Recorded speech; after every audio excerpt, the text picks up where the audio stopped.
Well, hey, everybody, welcome back to We Know Texas Vino. We are so excited to be here. My name is Michael. That's Will. And you know what, Will? I think we need a little vivacious attitude in this podcast. I think you're right. I mean, we're missing something. Who's that here. girl over there? I don't know. Some stranger over there. Hey, guys. Hey, it's Jen. Hey. Welcome to the podcast. Thank you. And this is We Know Texas Vino. Cheers. Cheers.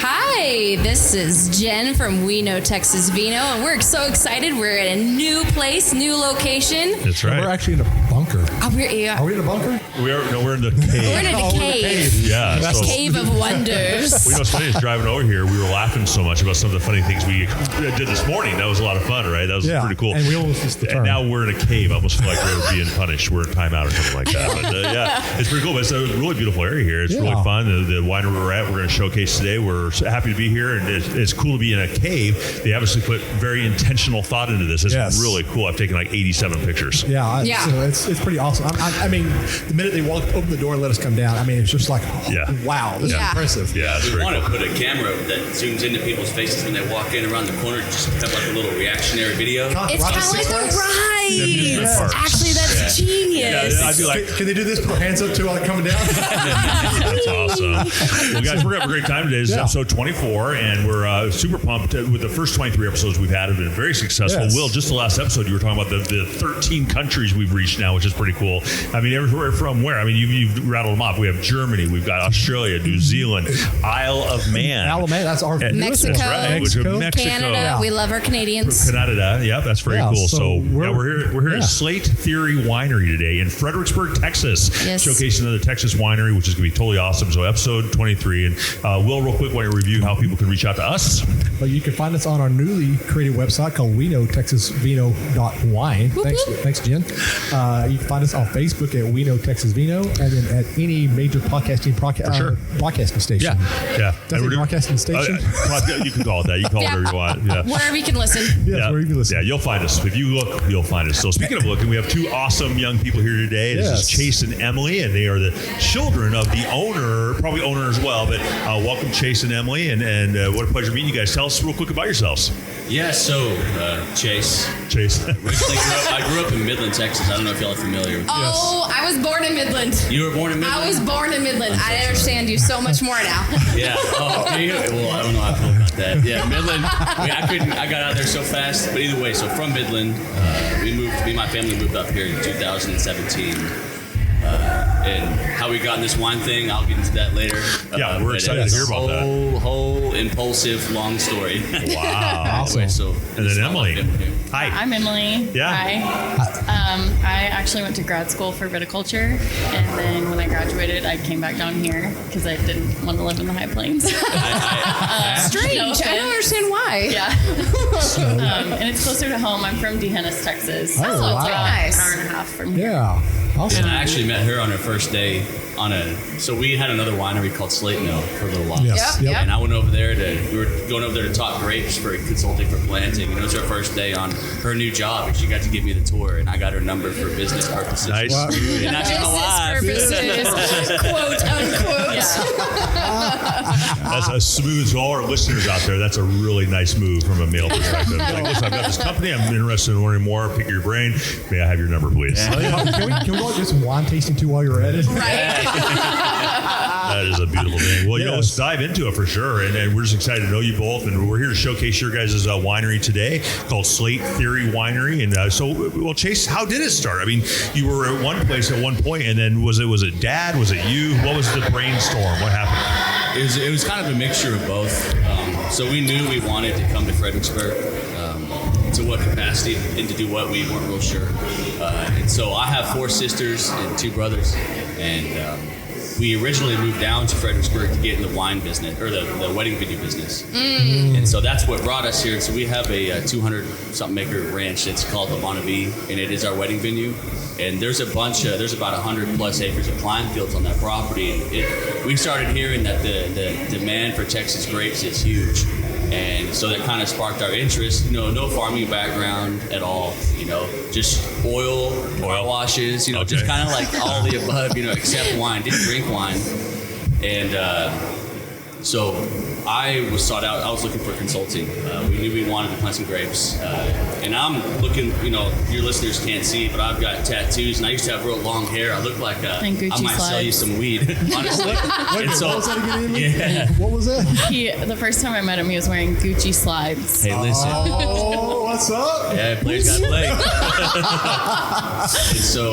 And so I'm looking for consulting, and that's actually how I stumbled upon it. It used to be called 1851, was the wine and vine place over there on Highway 16. Yes. Yeah, and so so we partnered up with the old owners there. But long story short, they ended up consulting us a little bit, at least guiding us to the people that could consult us.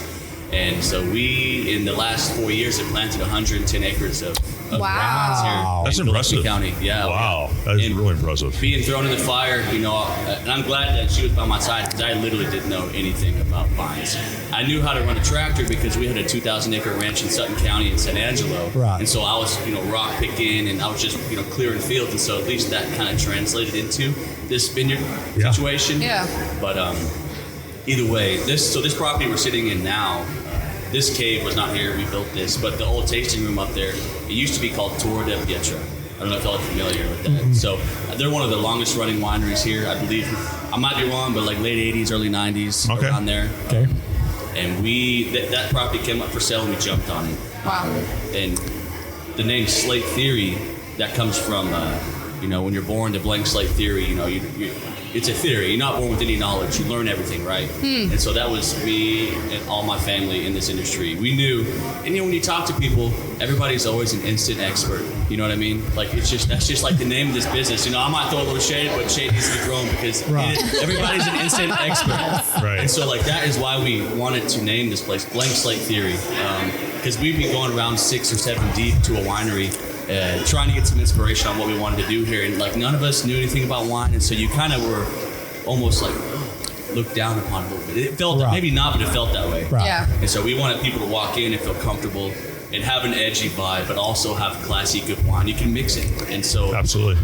and so the skull comes from, and I don't know, you listeners can't see it, but our main logo is a phrenology skull with the crown with 4 points. And the phrenology skull, they used to believe that certain knots in your skull would dictate your personality, how your character would be, which is not true.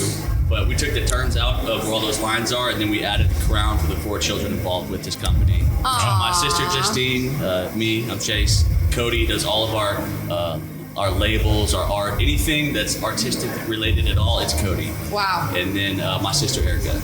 So it's Erica, your sister Erica? My sister Erica. Okay. Yeah, My wife's Erica. Family business. Beautiful. Very cool. Well, I want to read a quote that I got from your website real quick. It says, "One does not become enlightened by imagining figures of light, but by making darkness conscious."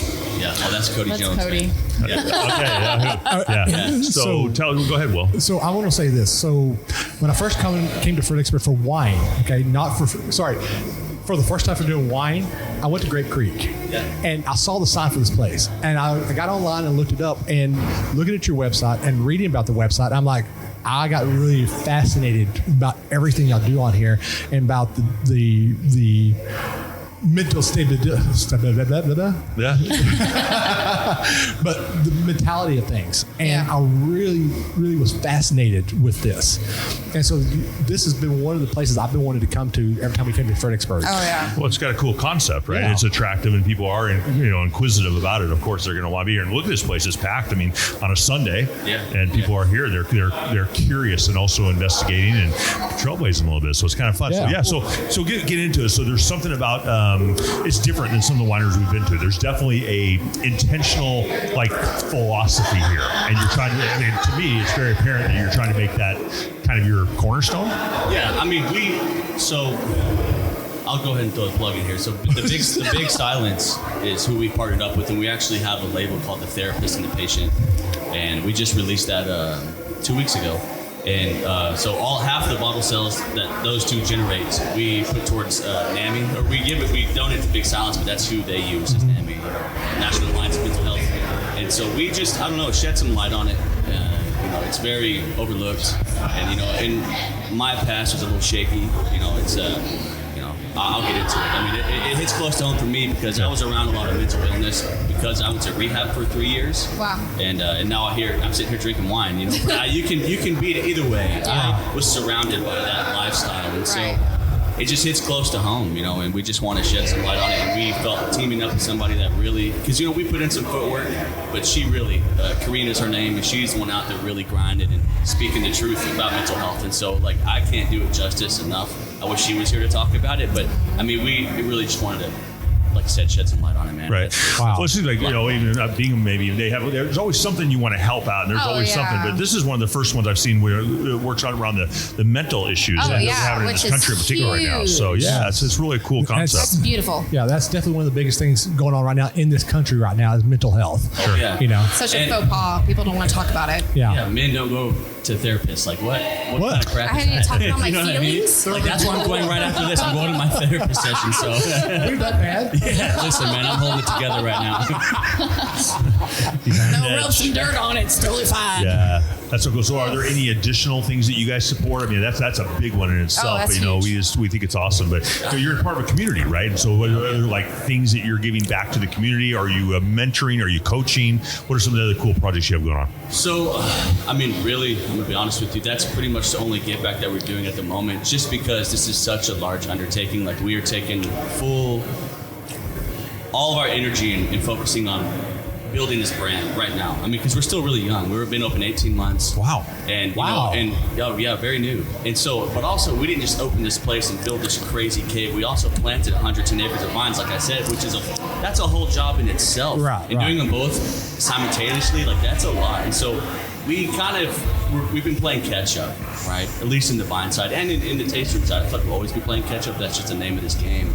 But we want to make sure all of our gears are greased up to the point where we can start venturing and putting our energy other places. So right now, to answer your question, we're really focusing on building this brand right now, but we do plan on venturing out eventually. Well, you have really confident energy. I like that. I come from the sports marketing world. I just love that energy. But does the rest of your family also exude that? I mean, this is kind of like a family, family personality? It's like so. Yes, they do. But I'll tell you, man, my brother Cody, I wish he was here. Yeah. He'd be hiding in the dark around the corner like the artist he is. Right. But I mean, it's beautiful though, like because you don't get. I feel like there's a little madness and there's a little. You have to be able to channel that hectic energy, and like that is a Jones trait. Okay. We have it big time, and you either control those impulses and control that energy in the right direction and make something great, or you can crash and burn. And absolutely. Like that's just with. I don't know that. But either way, so if Cody was here, I think he does exude it too, but in different, a little more poetic way. Yeah, I got you. That kind of just describes millennials in general, right? It's just kind of like you channel it properly and filter those energies, you don't. You don't, right? And so that's crazy. Well, Emily, let's shift to you real quick, if that's okay with you. You have some great education. You've been well educated. Where did you go to school? And tell us about that experience and how that now translates into what you're doing here. Yeah, so I went to Texas Tech. I got my undergrad in agricultural leadership, which pretty much meant I didn't know what I wanted to do when I grew up. Oh, those leisure studies. That's health. When you're from an ag family, it's ag leadership. But I kept gravitating towards the greenhouses. And my dad was like, you don't want to do horticulture. You don't want to do that. So I was like, well, I'll just get a job. So I started working for a professor who did Texas wildflower research.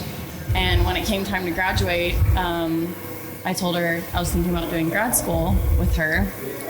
And she's like, no, I really think you should look into viticulture. And I was like, I don't even know what that is. Viticulture? Yeah. She's like, well, go Google it, like go home for the weekend, come back, and then, tell me what you think. So I just went home and typed in, like, what is viticulture? Pretty sure I misspelled it. That's pretty funny. And then, it was the rest was history. How do you spell it? How do you spell it? Go. There you go. Spell it for our listeners. Viticulture.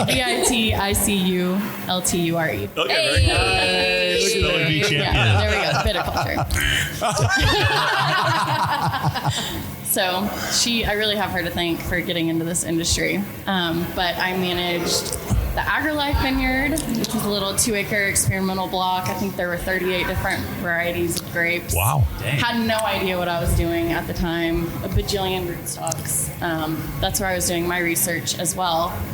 And then, I I graduated, I just decided to move closer to home. And like he said, I met him my very first day on the job at 1851 back in 2018. And he asked for my number in case he ever had any questions. And Again, very extraordinarily smooth move. Who needs online dating? That's a very good move. Yeah. And so now That's pretty sleek. But I'm just going to she's give managed kudos to you. 100 plus acres, 20 varieties, 3 rootstocks. Wow. So a little more controlled, but I mean, But it's like I told you earlier when we were talking, I'm the brains and he's the bum. I mean, he really is the one that's like, he's got to go turn water on. He's got to get on the shredder. He's got to tell the guys where to go because I told him where to tell the guys where to go. We're always just moving around. I mean, it really is a good process. Team, though, you guys complement each other and you each have your responsibility. You understand your roles, right? Which is amazing. And then you just go for it. And you both seem like you're very hard working. Like I said, managing 100 acres. That's most people in their lifetimes cannot even understand what goes into that. So I have massive kudos for both of you for that. you're never caught up. Ever. You have to prioritize Ever. what needs to happen over the other thing, right? Yeah. You're never caught up. And like just the minute I realized that, it was like a weight was lifted off my shoulder. Okay. I mean, because I'm telling you, it'll drive you crazy. It'll drive you crazy until you realize, like, you just have to let Mother Nature do its thing. Like I was telling you earlier, we came over here to look at the hail damage we just received. We lost 30% of our crop on our 10-acre Cabernet back here. Yeah. But, I mean, just right down the road, so where most of our vineyards are at, the 100 acres, it's another winery about 4 miles down the road. It's looking like 75% loss. Oh, I mean, no. I'm talking 200 plus tons. I mean, that's just looking from afar. But I mean, that's the game we play. And like, you can't sweat it. I mean, you can sweat it, but it's not going to do anything. So now, this is a legit question. So the hail damage I got, what size hail was it? Was it like huge baseball size hail or pea size? At least the hail that we received here was little tiny, but the wind was blowing really hard, and so they were coming fast. Yeah. And the worst part about it is we are right now running Hellnet. And we just haven't made it here yet. We're in the process of running Hellnet. And it's like 150 miles of net. Wow. So it takes a while. 150 miles. Yeah, it's That's a lot. incredible. Yeah, it's a lot. So, but either way, I mean, I don't know how I'm circling back around what the question was, but Well, I gotta talk about the hail size. Yeah, so But it's amazing. So recently we did an episode with one of the ladies up in North Texas. She got hit by a tornado. Like, Hartman? yes. Yeah, I saw that. that's right. Yeah. Man, we felt so bad Dude. because everything was just knocked over and stuff. But here's what the greatest thing about this wine community is: everybody pitched in to help her get everything situated again. Yeah, it was really cool. Yeah, it was really cool. See, and that is, I mean, until it comes to harvesting grapes, and then you got a harvest party that lasts like, oh, yo, come on, it's a party. We'll give you some wine, and they soon realize this ain't no party. And this wine ain't cutting it. This is war. This sucks. I changed never- mine. No, yeah. why is that Never worth it? fall for that again. Don't fall for it. No, it's You just have a great, passion for sure. for it. Just kidding. It's the best time ever. Y'all should all join. Yeah. That's what makes me laugh is you see these wineries, some of them like around the U.S., they're advertising like, oh, come pay us for a ticket to come and Ultimate harvest. trick. And you're like, wait, so I'm paying to go do labor at your winery. This That is sounds smart. genius. It is very smart. That is Yeah, smart. yeah. Hey, I got. And we'll And entertain people still you. pay it. I'll give you a I shirt, love some that. wine, and you pay us $50. Listen, Right. we'll make a new label called Manipulation. As soon as you do that, let me know. I'll buy that first bottle. Well, let's bring it back in for a minute because we did have actually a question. I think it's super important. But you're managing, you're farming, you're doing all these things. So you said something so awesome, and that is you're never head. Will, how many times have we heard that right now? You got this list, and you knock off 5 of them. Yeah. But suddenly, like that, you just added 5 more priorities to it, Yeah. right? Yeah. And so there's a never-ending cycle, and like you said, there's some sort of comfort knowing that you just got to work hard. And so, would both of you agree or disagree that being in this industry is no cakewalk? It's not. You're not ice skating in New York City. You are working your tail off, and probably from early morning, occasionally until very late at night. Now, is that a correct statement? Scare all our listeners. And Well, during harvest, your alarm's going off at 3 a.m. wow. So you have to get in your truck and drive to whatever location, get the harvester ready, and beat the sun, essentially. So Yeah. You're doing that for 30 days straight. yeah. 30 straight days. Yeah, You're also doing it on a drop of the dime because sometimes you're sitting there going, okay, Yes. it's ready, is it Let's not? It's go. ready, is ready. Now it's ready. Well, we got rain. Let's go. Yeah. All kind of stuff. Wow. Wow. Well, there's always a list and there's always something to do. And so probably the one common theme, we have about 4 common themes actually that we have listened to with winemakers, ownership around the state of Texas. And that is that number 1, Mother Nature is in charge. You can't do anything about that. You're a big, strong guy, but you're not going to do anything about that, right, young man? I mean, both. Yeah. But really, too, is don't put one foot in the pond. You got to jump in if you're going to do this well. And you guys have obviously done a spectacular job here. We're really excited to be here.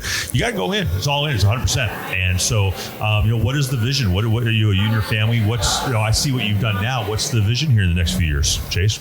So let's see. So really, We're building a tasting room. So one, get that new tasting room built. That's definitely a down pipeline. But once that's done, and once we really establish this brand, which we're doing quickly, I feel like maybe 5, 6, 7 years down the line, I envision two things.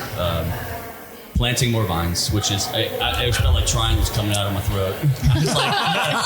But planting more vines, like once we start reaping some good harvest, and like it starts to make sense, we're gonna plant some more, I think. Okay. And then also having some satellite tasting rooms is something that we want to entertain, because we're gonna we'll have our wine club and we're capped that wine club to where it's a controllable chaos. But outside of that, I think it's like a model Texas can really chase, I feel like, because there's not a lot of taste rooms in really key spots. And so we feel that having some cool tasting rooms around Texas, maybe even out of Texas, I don't know. But we're going to cover Texas for sure. Okay. But we'll see down the pipeline. Yeah. And you're excited about the vibe here in Texas? I mean, you're so new at it. Yeah. But really what I'm sensing from both of you, actually, and your father, just speaking to him a little bit, is that something's really awesome happening in Texas right now, isn't it? And whether you have experience over on the West Coast, I'm a West Coast boy, or whether over in Virginia or some of the other places they're growing wines. Because Georgia, we heard a little bit. But Texas is doing some cool stuff right now. Texas got a lot of good stuff. And I mean, like I said on last episode, we got over 150 varietals that are growing in Texas right now. That's crazy. We still haven't figured out what really is beautiful and what's growing and what is going to be Texas great. I think that's what's kind of cool is that we are able to do so much. I mean, you said 20 varietals right now? Right, that's amazing. So, I mean, I would love to know, what are your favorite There you go. kids? Exactly. Or what's most behaved. And that's one of the things that he mentioned that's really difficult for us. Like, I will find myself, fixating all my energy on one block. And I'll be like, the Sangio. And he's like, the Petite Sirah. And they're like, oh, crap, the Trebbiano or the Cab. Or, what about the 290 property? Or what about the 27 block? So it's like he said, you always just have to, focus on everything all at once. But I'll tell you some cool varieties that I'm pumped about that we have. I think I kind of mentioned a couple of them. Yeah. So I'm really Petite Verdot. Petite Verdot I'm pumped about. Petite Sirah, I just love Petite Sirah, and I love that little tight grenade cluster. And just keep it clean, it makes a beautiful wine. We have our Montepulciano I'm pumped about. Sangiovese, so our Sangio, we're building a house out kind of by where our Sangio block is, and I had a septic test hole dug. And that guy said out of the hundreds of holes he's dug around Gillespie County, we have 4 feet of topsoil where our Sangio sits straight into limestone. And so we did that completely on accident. I would say that's beautiful. Yeah. How's it going here? I'm telling you, yeah. And so when we're set, I mean, there's not a lot of elevation in Fredericksburg, but you're pretty high up. You can see Fredericksburg town. Yeah. You can see it from where we're sitting. So it's that's elevated. amazing. It's pretty windy up there all the time, and so it's a really beautiful spot. Nice. I'm excited. Keep naming varieties. I'm excited about our Fiano because you don't hear about Fiano a lot. So you're doing a lot of Italians. Yes. Nice. All over the board. Yeah, we really are. Fiano, do y'all have some at bottle now, or y'all just starting to grow that right now? We get our first crop this year. Oh wow. So we're hoping to pull about between 40 and 60 tons, and I can feel her want to punch me in the face because we haven't done crop estimates, and I'm notorious for we're gonna get this much. Overdoing it. So Let's not when she gets ready to do that, let me pull the camera out so we can have evidence of this. Do it. But hopefully, Mother Nature depending, next year, I hope we can get somewhere north of 250 tons. Wow. Nice. That'll kind of be our sweet spot, and this property can only, we can only sell so much out of here. So then I think we'll start, introducing distribution to some capacity, but not blasted out big box HEBs, all that kind of stuff, but more of sniper shot instead of shotgun it, to some cool restaurants, maybe somebody that doesn't have any Texas wine, try to work your way in there, that kind of thing. Yeah. So are y'all completely estate right now then? No, so 99% of our fruit comes from the High Plains. Oh, okay. For now. I mean, we'll always buy from the High Plains because there's certain varieties that just do better up there. Right. But, the idea is to be, 80, 90% estate for sure. Yeah, that's an important thing. So what we've seen is a lot of people are heading in that direction. Yeah, but they really wanna be. because of this pioneerism. Is that a word? Pioneerism. It's a new word now. Pioneeristically speaking, they dropped that one. definitely I think I got That that. sounded legit. Yeah, because we are in that mode here in Texas, right? We're really so new at it. You almost have to do that right now, don't you? You have to outsource and just do those sort of things. Yep. Oh, yeah. And also, I mean, Texas needs more vineyards. Yeah. I mean, Yes. black and white. Yes. We need more vineyards. Yes. And I mean, High Plains, the climate, you don't have to spray near as much. You got to spray more here. That's just the facts of it. Okay. But, and it's so expensive to buy land here. Yeah. Oh, sure. So it is so I feel like that's half the battle with this area, so we just need more people to hear this and to listen and come and bring some deep pockets and plant around here Right. because the Good crop call. is beautiful. Oh, yeah. The fruit here is beautiful. Yes. It's got so much soul. So I'm just going to say about the deep pockets thing. I got deep pockets, but they're empty. Come on, man. Don't get in the wine business. He's a good laborer. Put him to work. Put him to I work, have girl Emily. pants on. I don't have any pockets. Well, so let's talk real quick. I wrote down some names of some of your wines, and if you just want to discuss this real quick, you're welcome to. You don't have to, but I thought it was kind of interesting. I wrote down 4 of them. Okay, and this goes back to our original topic. But the patient you mentioned, the pharmacist, the therapist, and the schizophrenic. I love so these names. those are all names that are obviously emotional to you and your family, that sort of thing. But do they also describe the varietal? I mean, what's the connection? How did you guys discuss that, and how did you come up with those names? Well, so the schizophrenic is it's a pseudo Bordeaux blend. I mean, and it's American oak and French oak, so it's kind of all over the place. Okay. I wish Wow. I could pour you a glass right now and you'd get it. I get it. You smell it, man. It's just like you got vanilla, you got soil, you got red fruit. I mean, it's everywhere. Yeah. It really sounds out of balance, Yeah. but man, the people love it. Well, and I don't mean to interrupt you. I want you to finish that thought. But when I read that, and I'm doing my notes for the show, obviously, and then I started thinking about the behind the scenes, what must be going through, and then meeting you, it Makes all came sense. together. Yeah. Oh no! No. That's not a negative thing. But your energy, your And we just creativity, and lost that sort of thing. them. So that's why I asked you about the family. That's enough of that. That's why I asked you about your family. I didn't mean to offend you. No, your family, just that energy, that high energy is really cool. But I started thinking, there's no doubt in my mind that these are very specific names for the organism, the thing that's happening in that bottle, which is alive and well, and it's pretty cool. And we wanted it to relate. We wanted people to be able to relate. I'm not saying like everybody's out there is schizophrenic by any means, but like it's people know somebody that has experienced it. Normalize it. Normalize it, exactly. And so when you say that word, it's so sharp. And Right. people are like, oh, you know what I mean? But it's I forget the numbers, but so many people out there deal with schizophrenia. Yeah, that's right. When it comes out in all kinds of different ways. And not only that, like the narcoleptic, the kleptomaniac, we had one for a little while. I mean, we have some. Do you have the narcissist? I have a sister-in-law. I need to buy a bottle of that for her. How many times I've heard that, man? Narcissist. Narcissist. Yeah, I mean, there's definitely a lot of thought that goes into these Right things, on. for sure. I figured so. And then again, meeting you guys and then briefly meeting your Yeah. dad. I figured there was some intense thought going into that. It's pretty cool. I think it's great that they're having that passion and Yeah. fulfilling that. Well, Funny story. Okay, go. Yeah, tell us a funny story. We had Funny a- story. I like stories. So we had there's a wine tasting in town at Drucci. They're not Texas wine, but they're Italian wine. It's some of my favorite wine in town. And they have this wine called the Black Label Regale, and I love it. I mean, I love that wine. So I brought that bottle to my winemaker, and I was like, listen, make this. I was like, I don't know what you need to do, but make it. And so it's a Sangio Cap Franc blend. Oh, yummy. Yeah, and so we originally, we were going to name that blend the Kleptomaniac because not the klepto, the Yeah, the klepto. yeah, because we stole their label, their blend, right? So Kleptomaniac. just kind of playing around a little bit. Yeah. So we actually had a wine called the Arsonist that we got a cease and desist on because there's because Cody, I mean you my brother, I'm gonna throw a little shade. You Google the Arsonist, it's the first thing that comes up. It's a wine, big distribution wine that's out there. I'm like, Find it Cody, at HEB. how did you not find this? And you're coming up with Total this. wine. But either way, yeah. So had to stop selling that one. So our remedy to that was we had our label maker and we put the Kleptomaniac over the Arsonist little sticker, and that's how we sold it. A simple solution. Simple solution. It worked, right? It did work. Oh yeah. I mean, I don't know how legal it was, but we didn't distribute it anywhere, so don't worry. We're only going to tell about 4,000 people in the next couple of weeks, so don't worry about that. So, Actually, now- sold out. So sorry. So does those bottles worth more money now? Because if the label comes off of it, is it worth more money now? That's that manipulation we were talking about. Yeah, you got to be careful who you're talking to here, Will. This family's put a lot of thought into these verbs and nouns and things they're using on there for sure. But yeah, I want to say I love, and I don't want to use the word theme. I really don't want to use the word theme at all. But I like how y'all have used the mentality of human thoughts and actions pulled together to make your winery. Yeah. Again, I don't want to call it a theme because it's not really a theme. You said the word theme 4 times. Yeah. So you want to call it a theme? Go ahead.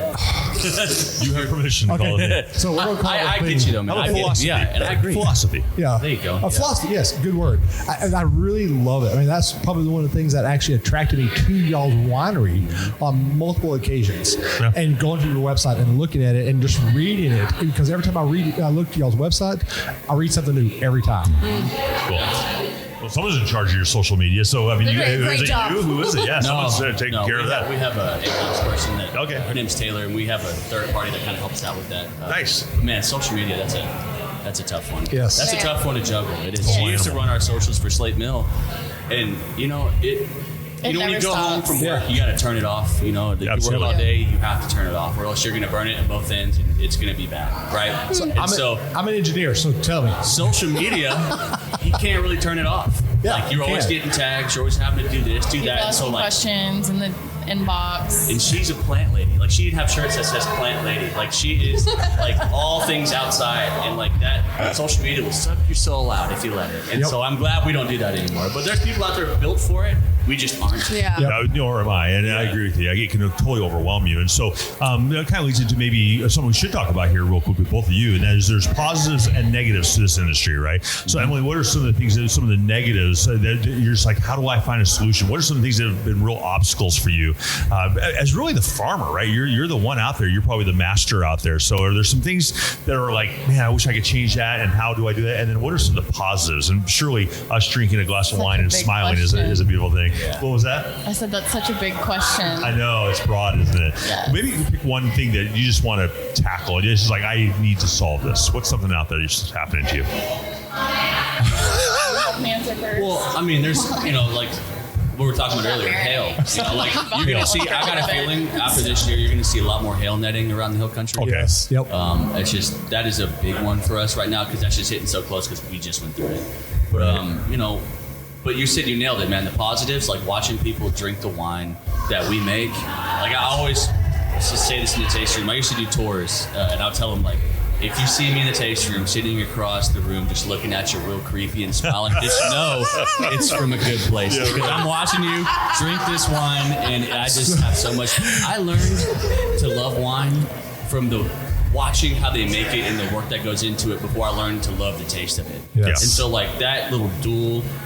I got a problem with wine, I think. I might need to go back to rehab. I'm just staring at you and enjoying myself. Let's go, man. Hey, for the record, I wasn't going to go anywhere towards mental illness because I really honor people who go through that and the people who work with them. But you just crossed the line, so now I can talk about it. So here we go. So I want to know, before we leave today, I want to get a picture of you upstairs with a glass of wine in your hand, looking creepy at all of us. Oh, and put it on the our creepy Facebook look. page. Yeah. Have y'all seen We're all, that like, scary taking a movie photo called on the Smile? side. Yes. I'll give you one of those, man. Oh no!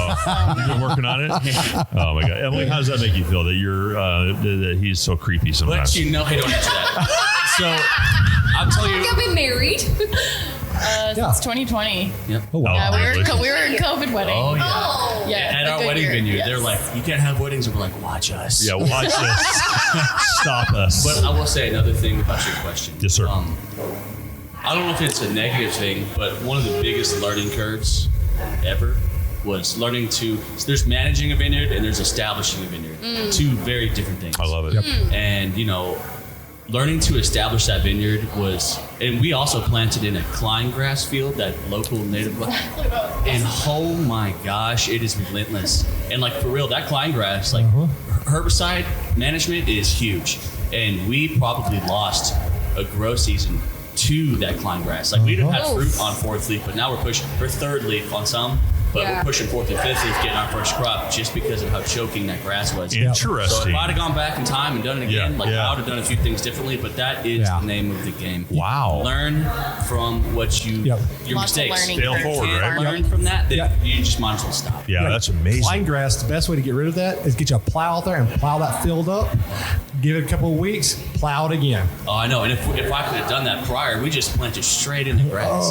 Just straight into it, man. And, and we did 60, so it was like 70,000 vines one year, 40,000 vines another year. So having to plant all that and then grow tube it, I mean, if you don't have the labor, which we didn't, it's impossible, man. Right. So, that is one of the things, dealing with just managing, establishing a vineyard. That's a big one. Is that grass indigenous to this area, or is that a Texas grass that everyone has to worry about? Do you know that answer? Well, we're talking to the that's a pro good over question. here. I don't Yeah, I'm know. not sure. I mean, Yeah. I would say, it's kind of that highway grass, you know what I mean? Yeah, So yeah. I think it's a lot of places. Maybe a Texas thing. Yeah, New if it's a Mexico sort highway of thing. grass, it's definitely a moving one. Just thick carpet. I think sometimes they call it maybe.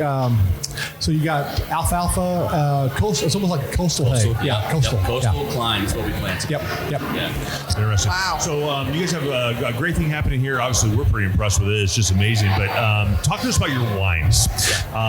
Is there one that's just like Emily? That's just people are digging it big time. Like you can't I'm keep enough digging of it. it. Yeah. I never ever was a rosé girl. Ever. rosé? Ever. Hey, it was actually National Rosé Day yesterday. Yes, it was. It was And National Rosé. Sorry, that was a little stutter. I was going to ask you, can you say that again for us? That was yesterday, the 10th. Yes. Yes. Wow. Dude, I feel like it's National Red Wine Day. Why? Yeah, Every let's day. do it. Every It's day. wine all the time. It's just National a good Bottle excuse to Your to drink. Lips Day. Yes. Good Yes. excuse to drink. But yeah, so rosé is what you're feeling? Yeah, so our Nebbiolo Rosé, it's my go-to right now. Okay. And Vine Pair just did this. I don't know if y'all saw it, but it was like this big tasting. They did over 100, like hundreds of wines from around the world, and they chose 2 from Texas, William Chris and us. Our Nebbiolo Rosé was chosen as number 11 out of 30 Hey. rosés. So that was Congratulations. a huge, and I mean the wine speaks for itself. It's just a wild, like funky rosé. It's got a little bit of like Jolly Rancher in there and Watermelon. Okay. It's just refreshing. It's We're gonna have to- Apparently I have to go try Y'all this. have Yeah, to we'll try it it. before we leave. That's But, cool. I can mean, tell after you're a proud long of that. hot day, you either want a beer or you want I want a cold glass of rosé. Like Okay. either one of those. Yeah. After Yes. working outside. Yeah. That's amazing. Yeah, we'll definitely have to get a glass of that before we leave. Yes, indeed. Some We'll Hill have to try Country it. Petite Syrah. Okay. Yeah, that's his We have well, so it's now Uplift Vineyards. William Chris owns this, but it used to be called Hoover Valley. And it's up kind of, I believe it's towards Mason. It's that direction. Okay. I've had a few glasses since then. But yeah, that Petite Syrah, we haven't released it yet. But Okay. oh man, it's just, that's what makes me so excited about Hill Country Petite Syrah is that Petite Syrah. I'm so excited about that because that's actually my go-to. Has been for 30 years. I'm a Petite Syrah guy, and so to see what's happening in Texas right now, I'm a West Coast boy. So we've got the Petites over there. I'm a big Washingtonian, Oregonian kind of a guy, and you guys have probably been over there. But to see what's happening with the Petite Syrah, so for you to speak so passionately Yes. about it Yes. gets me very, very happy. You ever had Chazal? Or I don't. Souza? I don't know how you pronounce it. Chazal. It's a Portuguese variety, and it is I would think you would use it as a blender. Yeah. Like it beef winds up, but a lot of people are doing 100%, and it is amazing. Oh, wow. So we actually have a Chazal in bottle ready to release, and we were going to order. So I don't forget what it was, maybe 40 tons, 30 tons of Chazal contracted this year. Wow. But now we're having to kind of switch gears because the vineyards that we were going to buy from are looking at 70 to 80% crop loss on Oh. hail. And I'll show you some pictures, man. Up in the high it has plains. been in high plains. It has Wow. been devastating this year. This is Jen. You probably know Abnormal. more than I do about this for sure, just because you're in that industry. But I have Yeah. not. This is the first time I've heard about that Yes, big me hail too. damage. Well, yeah, weather's. I know a couple of years ago. I remember. I don't remember who the vineyard was, but we were talking. I was up in West Texas, and they're like, "We just took our hail nets down, and we're watching the Ouch. hail Oh. destroy our vineyard." Yeah, Literally the day before the hailstorm, they took the hail nets that's down. brutal. What were they? Oh, just like thinning or something? Yeah. Yeah. Yeah. But either way, you come across your Chazal, I think that's going to be another really good Okay. Texas. Yeah, Nice. We'll have For to check sure. into that. Yeah, that's beautiful. Well, I wrote down this question earlier, and I was going to bypass it, but I'm going to talk about it now. When you see hail coming down, Both of you. Where's the whiskey? Where's the whiskey? Where are the What does tissues so I can cry? What does it do to your nervous? Literally, I think it takes a part out of you. It's a part of your soul. It's heartbreaking. Is it hard? Can you describe it? When we 'Cause planted, it's brutal. I mean, you made a joke earlier about like your vines being your children. When you go out and you see that these vines that you labored, I mean, the first planter that we had 2 planters. The first one was a piece of crap. Yeah. You had to like lean to plant, and we did that. How many vines did we plant that year? 70,000. 70,000 Wow. times. So that in itself is taxing. Yes. But you have like you leave a little bit of your pride in the ground. You're like, we did that, and then you watch them grow. And then you're ready to train, like, let's say you're ready to lay them on a cordon wire. And then hail comes out of nowhere and knocks all your work down, and you have to start over. And it was so hard because I remember I had the extensionist come out because I needed a second opinion. Because Chase was like, we cannot cut those. So, but back up a little bit. In 2019, this was over 100 acres that got hit. Yes. That she's referencing. Yes. Yeah. So 2019, her name's Brianna. I had her come out, and I was like, we just need a second opinion. These look really bad. And she's like, cut it back now, or the disease will, shorten their lifespan. So we had to 2-bud that entire block and 100. No, 100 acres. Well, I know, but that was the most heartbreaking to me. How long does that take? Oh, dude. So you plant a vine, and then, so I'll kind of, for your listeners, give them a little Cliff Notes style. Plant a vine, you let it grow that season. That next spring comes around, you 2-bud it just for root establishment. And so that's where 2019 hit. We 2-budded. We got all that good growth, and come like about this time, we would have had trunks established and everything. The hail hit us, and that's just what she's talking about. Yeah. We had to cut it all and start over. And so, down the bottom. but to answer your question, we're calloused up. Okay. Calloused hands, right? Calloused hands. I mean, it used to hit. It is still, it hurts for sure, Yeah. man. But like we talked about earlier, you can't hold on to it. Like, you have to just, if you can't control it, you can't let it eat you alive, because it will. Well, for sure. Well, it's just like anything in life, though, isn't it, guys? I mean, if you let those things eat at you, and really just be a problem solver. But more importantly, Mother Nature, she's a wicked bear, right? Yes, she's going to come after you. And so, She's this year might be spectacular, and next year might not. You just have to be saddled in and ready to be equipped right here, mindset to handle that, right? But there's something about that. We've talked to a lot of winemakers, and I think it's interesting, the wine community, whether it's up in North Texas or here in Fredericksburg, they have some sort of resilience and grit. Yes. Every one of them. Yep. And I think that's probably the filtering process, because if you don't have those things hardwired in you, you're not going to survive this industry. Well, most of this industry is stubborn as all sorts of get up. Let's just be real. The instant experts, man. I was telling you. People can tell you all the time, oh, you shouldn't do this. Like, watch me. Listen, I'll be the first to tell you I don't know. You ask me a question, I'll be the first to tell you I don't know. Like, if I don't truly know. Right. And I think that's a breath of fresh air for people too. And that's like not just me, but my wife, my family. That's how we all are. Like, we're not gonna lie to you. I mean, my dad might, he wants to sell a wine club, might tell you a little favor too. But like, hey, but that's just us selling, man. That's what we do. You gonna buy a case? Let's talk about it. Yeah. But right out of the gate, I mean, literally, like the second sentence you said to us, I think, was something like, we didn't know what we were doing. We just moved here. We didn't know what we were doing. True. So obviously, the transparency is right there. I mean, that's pretty cool. But more importantly, you're mature enough, I think, and also smart enough to embrace mentorship or coaching or experience, and all the people who probably taught you, and you're picking their brains. University at Texas Tech, I mean, that's a huge place for a huge resource for learning this trade. But it's just crazy. And Jen, you're right in the middle of it too, aren't you? And Will is actually a future winemaker, so he's in the process of doing that. His first vines this I knew year. you looked like a winemaker. Yeah. He's got those earrings and he's bald, man. That's a classic winemaker look. You know, I was thinking, in the early conversation, we were talking about the different parts of your skull and how you interpret the personalities. I was going to use Will there as an example. We got full access to that skull, man. There's nothing hiding it. Well, I actually just planted Tannat, Grenache, and Mourvedre in my backyard. And I've been in Oklahoma for the last 3-4 weeks, and every weekend I had to come home. I had to clip my Grenache, but I had clusters already growing on them. And I'm like, y'all need to slow down a little bit. When did you plant them? Back in March. Oh, so this is like this is fresh. first leaf. Yeah. Here's what I'm thinking. Will, I think you should mentor Emily. Emily's only doing 100 acres, and you've got approximately 1/100th of an acre going. So I think you want to contract with those things, I'll buy it. I jump on it before somebody else does. Right? I love that you planted Grenache though, because I would love to see more of that in Texas. There you go. Well, you know, a lot of people are doing it. North so Dallas. I'm an engineer, so I'm an information technology engineer. Okay, and I love the industry, but I'm just tired of not knowing what my next paycheck's going to be. And so wine is going to be around for eons. As long as man needs to drink, there's going to be wine. And so I decided to do this. And when I started getting this podcast, started learning, started talking to people and stuff, I was like, let's do this. And so I'm actually fixing to go to school, like I was telling you earlier, Emily, in August up at Grayson in Denison. And so I'm ready to do this. I'm all in. And I learn every time I talk to a winemaker or owner, I learn a little bit more. Yes. And I absorb it in, and it puts in the back of my head. And I was like, okay, I'll remember they said don't do this or do this, but don't do that. So I'm mostly excited for him because of the relationships he's building through this podcast, but also with being around Jen, who's an expert.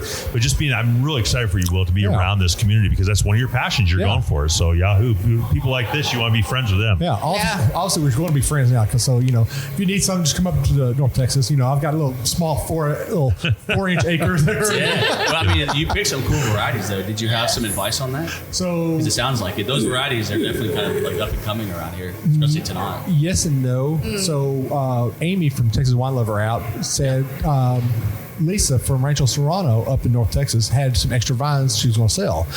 So I was like, okay, I want to learn this. The only way I'll learn is just do it. That's how I did my IT stuff. I don't have any certifications, no degrees, no nothing. I said, let's just do this. So I picked a spot where we used to have a garden that we had already tilled up, recirculated into the ground and stuff.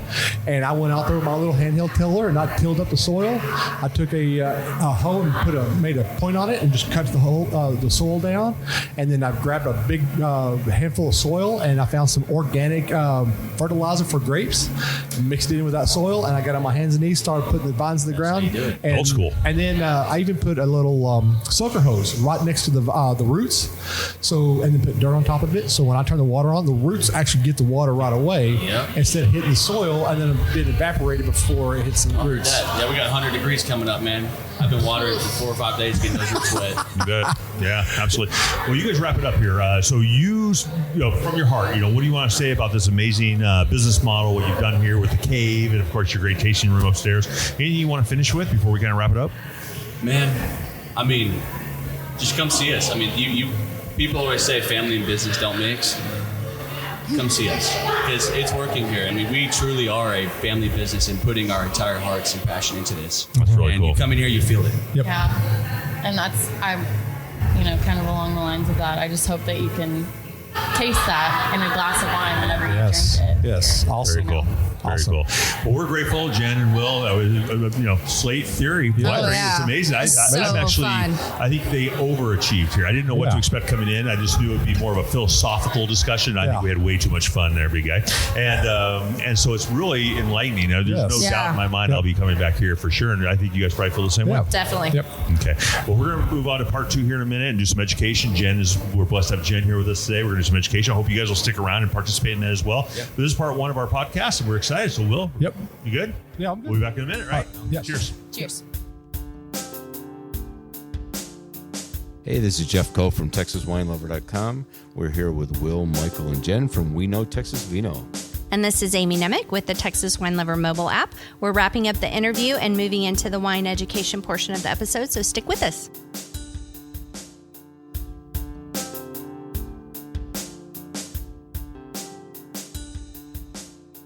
Well, welcome back, everybody, to We Know Texas Vino. We're sitting here at Slate Theory with Emily and Chase, and we are getting ready to do probably one of my favorite parts of this episode, and it is the education. And we got our most wonderful educated person here named Jen. Yeah, we're happy to have Jen here for this.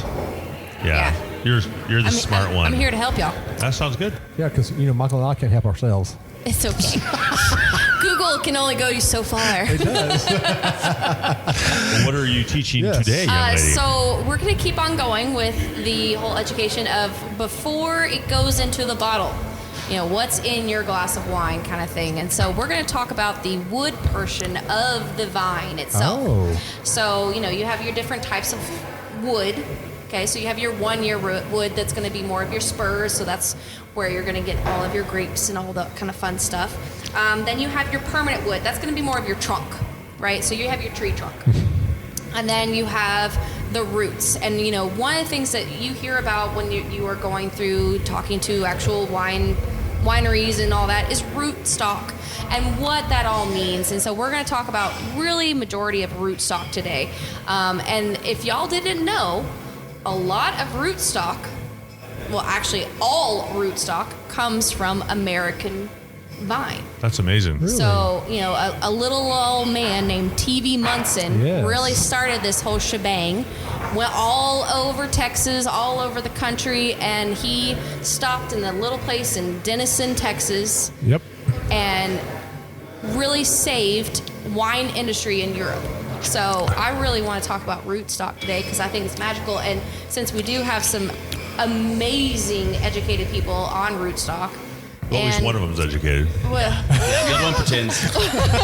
he sees something shiny. It's Me, good. I pretend. Us guys, I we're see all, fruit where we win. we're all wired the same, yes. So, you know, tell me about, like, you were talking about you had 3 rootstocks that you're currently having in the vineyard right now, in your own vineyard. So, you know, tell me your things about it. What rootstock actually is. So we have 1103P, SO4, and 5BB. And really the SO4 and 1103 for the drought resistant.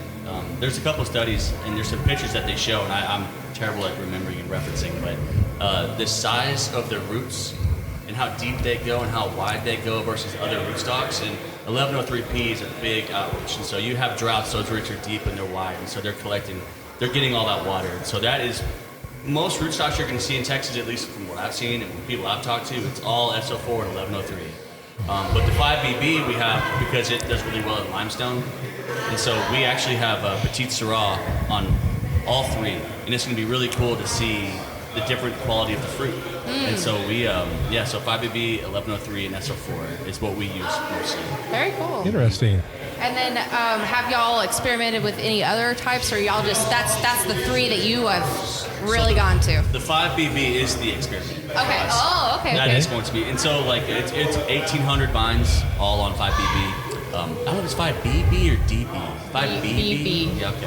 BB? BB. Yeah. BB. And so The bad boys. we had some Trebbiano. We lost some Treb, 1,800 Treb, and so I talked earlier. We love Petite Syrah, and so I was like, well, let's do this. Let's do some 5BB, a little experiment here, and see and compare these different blocks, and just go from there. Because I mentioned earlier, we're going to plant more.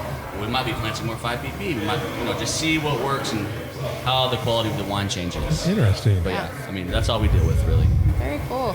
And then, it's pretty interesting because, when you're talking about the different numbers and stuff like that, because a lot of people don't understand. So there's different types of rootstock that you can plant, and depending on where it is planted.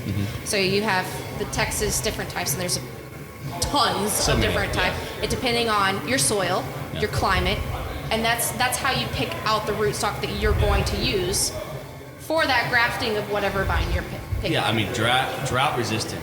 That is number 1. Texas. You want to you plant drought resistant rootstock. Number 1. There's all different qualities that they give you, but like that is definitely what you want to look for, and that's really when we did all that, we didn't know these things.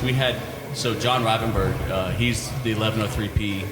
That's why we have so much 1103. And I'm glad we did that. It's because that big first vine order that we did was because of John, and so that's just shout out to John, Right. Johnny Tanat, whatever they want to call him. But yeah, so that just drought resistance. That's what you're looking for.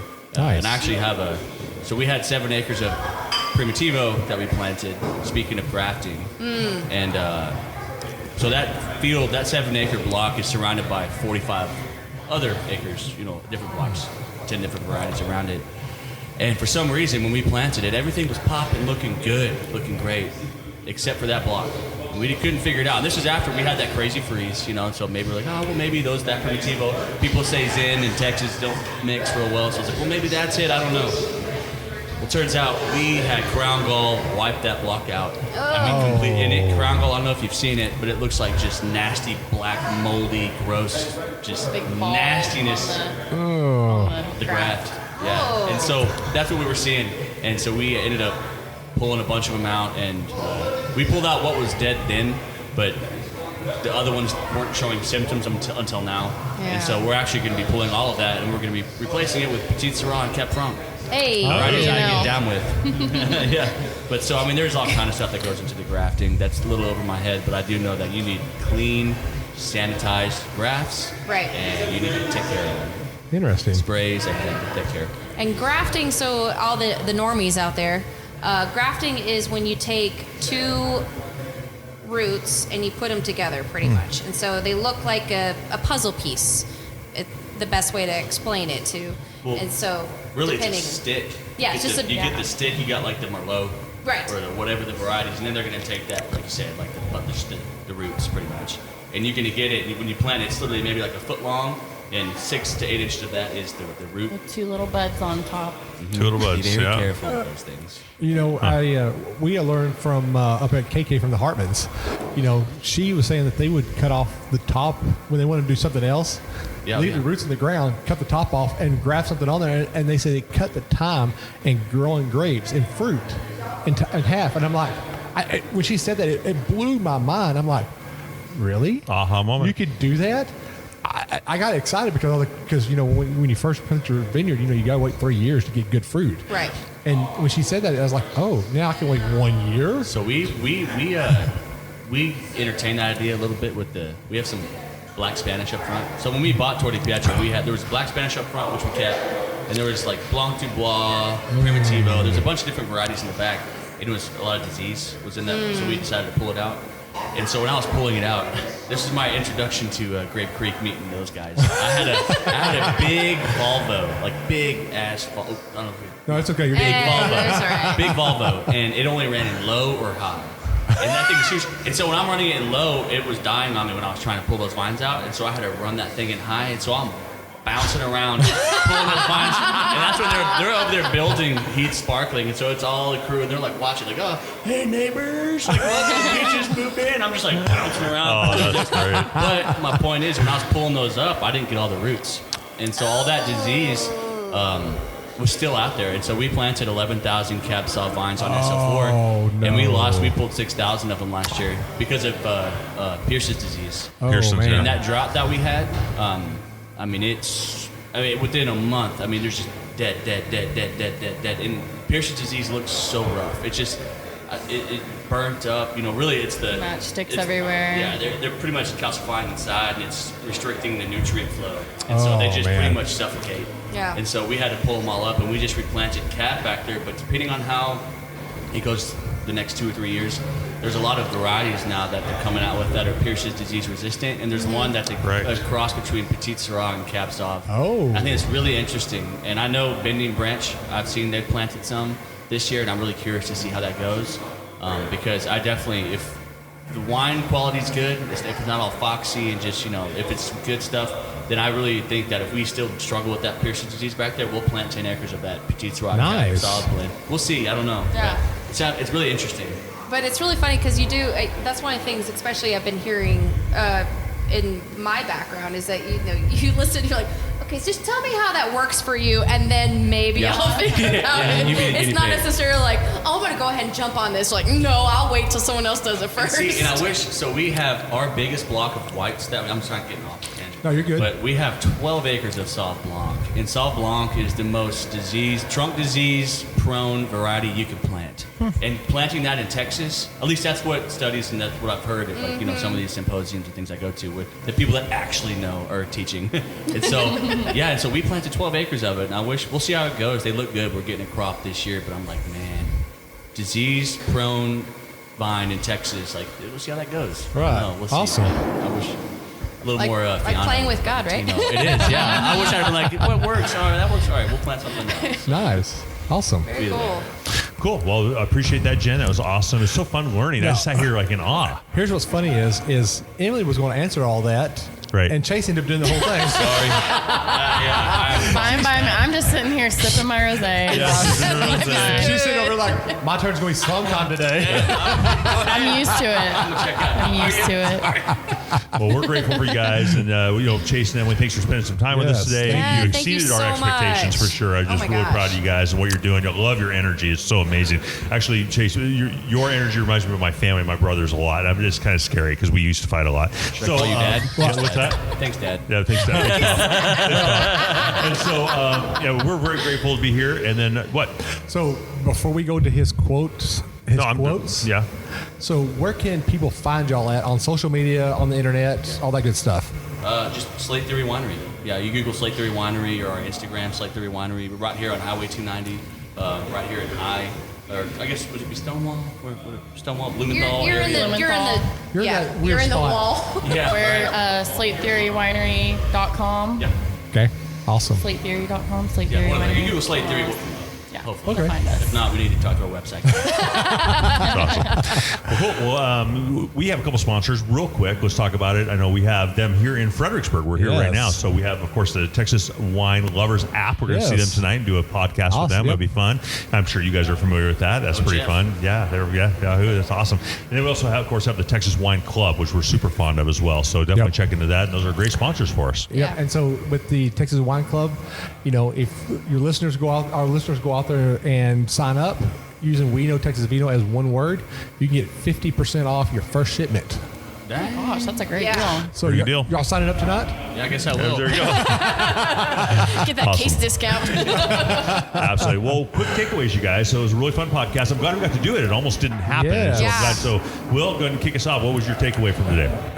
I love the fact that y'all are so, how can I say this? Y'all are also about helping out with mental health of the society. And I love that about y'all's website, and love that y'all help out as much as y'all can in that. And that's what I love about this a lot. And then I love how y'all use that to do your bottles and your namings and everything like that. So I love that. That's cool. How about you, Jen? I've told y'all this earlier, but I've been wanting to go here for literally day one. Y'all opened up and everything, and just watching your growth and everything. It's so amazing. And then knowing y'all in person makes it even better.